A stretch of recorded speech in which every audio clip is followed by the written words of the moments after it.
I have been through and wasted a lot of money on a lot of cameras and lenses trying to find the perfect setup. I haven't found it, by the way.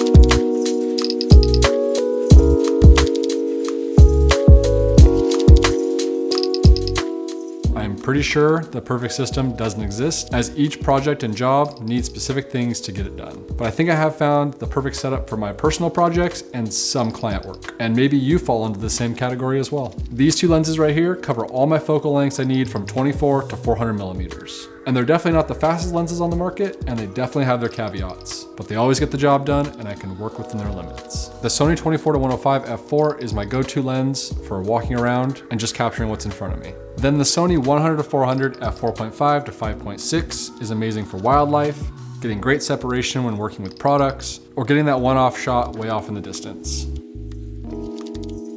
I did a whole video on the 24-105 f4, and I recommend checking that out if you haven't already. I'll leave a link to that video in the description down below. This lens is a beast, and I don't mean in the sense of it's the sharpest lens or the fastest lens on the market, because both of those things, it is not. I mean in the sense that this is a $1,000 lens at the time of making this video, and it honestly checks almost all the boxes. It's lightweight, covers the most important focal lengths, has a constant f4 aperture with image stabilization. Sure, you could go with the Sigma 24-70 f2.8 for a few $100s more, but you don't get image stabilization or that native Sony feel. If both of those things aren't important to you, then yeah, that's probably the better buy. Or you could spend $2,000 on the Sony 24-70 f2.8 G Master, but at this point, I think that might be a waste of money until they come out with V2 of that lens. Overall, I think this is a great lens, and if you want, let me know down below what your thoughts are.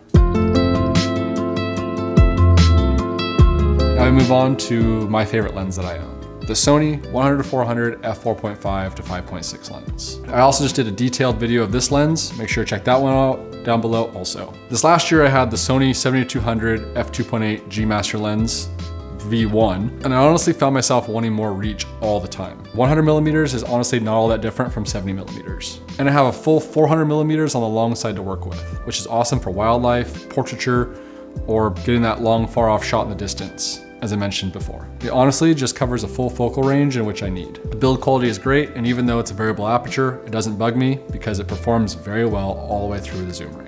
If I were to add one lens to my kit, it'd be the Sony 50mm f1.2 G Master lens, as I think it'd be really nice to have one lens that's just super great in low light. And the fact that 50mm is a focal length that I'm attracted to. Even though I have a 50mm within the 24-105 range, it would be really nice to have one crazy fast lens in a pinch. So maybe I should title this the only 3 lenses you need. But honestly, you can create some beautiful looking content with those 2 lenses alone. In wrapping this up, I hope you guys got something out of this. If you have any questions about these lenses, make sure to leave a comment down below. I'll be happy to get back to you. Thanks for watching, and as always, cheers.